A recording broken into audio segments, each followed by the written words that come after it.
Me chamo Zulaide da Glória. Tenho 68 anos, nascida e criada em Feira de Santana. Fui enfermeira de hospital público por mais de 40 anos. Vi criança nascer no corredor, vi mãe morrer sem soro na veia. Mas nenhuma noite me assombra tanto quanto aquela em que eu tive que escolher quem ia viver e quem ia morrer. Era plantão de sábado, fim de mês, hospital lotado, maca no chão, fila no portão.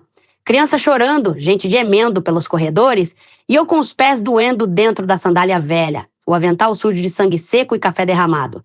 Só tinha eu e mais 2 técnicos, um novato e outro quase caindo de sono, correndo feito loucos para dar conta de tudo. Cada grito parecia um pedido de socorro que a gente não conseguia atender. Foi aí que o rádio estalou, com aquele chiado frio que sempre anuncia desgraça.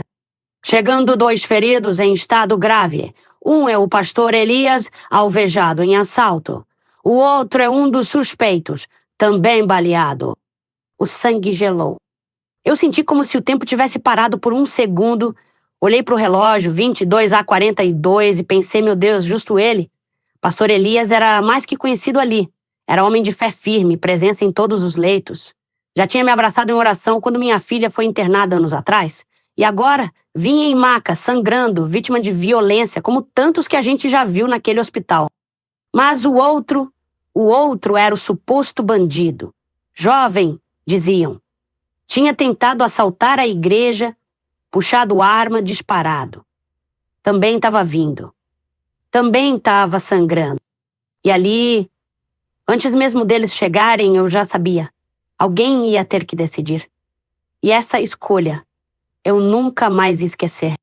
Pastor Elias, meu Deus, aquele homem era quase santo na cidade. Curou gente com oração, tirou o jovem das drogas, fazia vigília até debaixo de chuva. Eu mesma já tinha dobrado o joelho ao lado dele. Era homem de fé, de paz, de palavra firme e abraço forte. E o outro era um rapaz que entrou na igreja armado, tentou roubar a caixinha das ofertas e ainda atirou no pastor. Quando os 2 chegaram, a sala de emergência virou campo de batalha. Os 2 sangrando, inconscientes, sem respiração estável. Eu olhei para o médico de plantão, menino novo, recém-formado, e ele me jogou a pergunta que até hoje martela na minha cabeça. Quem tem mais chance de sobreviver com a gente agora? E eu não pensei como enfermeira. Pensei como mulher de fé, como gente. Olhei para o corpo do pastor, as mãos ainda segurando o terço sujo de sangue, e escolhi.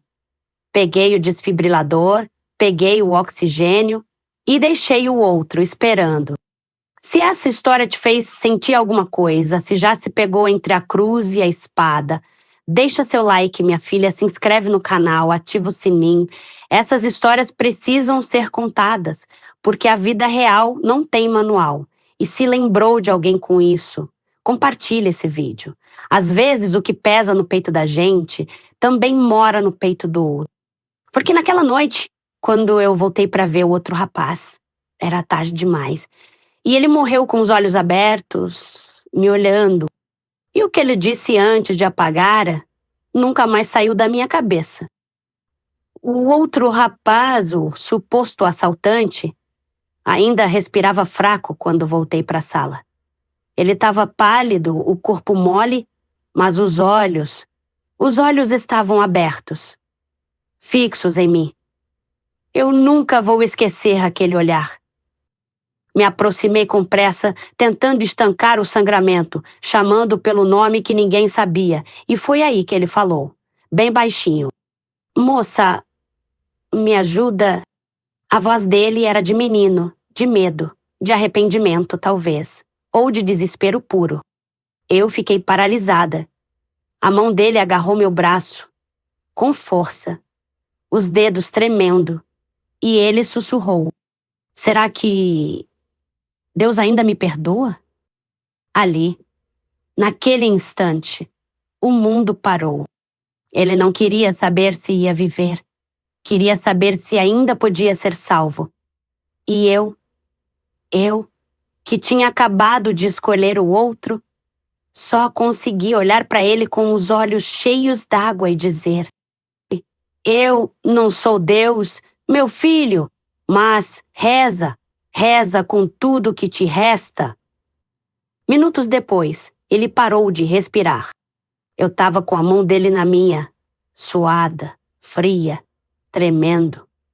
O monitor fez aquele apito contínuo, fino, que atravessa o coração da gente como faca. Eu gritei por ajuda. Tentei reanimar, mas já era tarde. O olhar dele foi se apagando aos poucos, como lamparina sem querosene.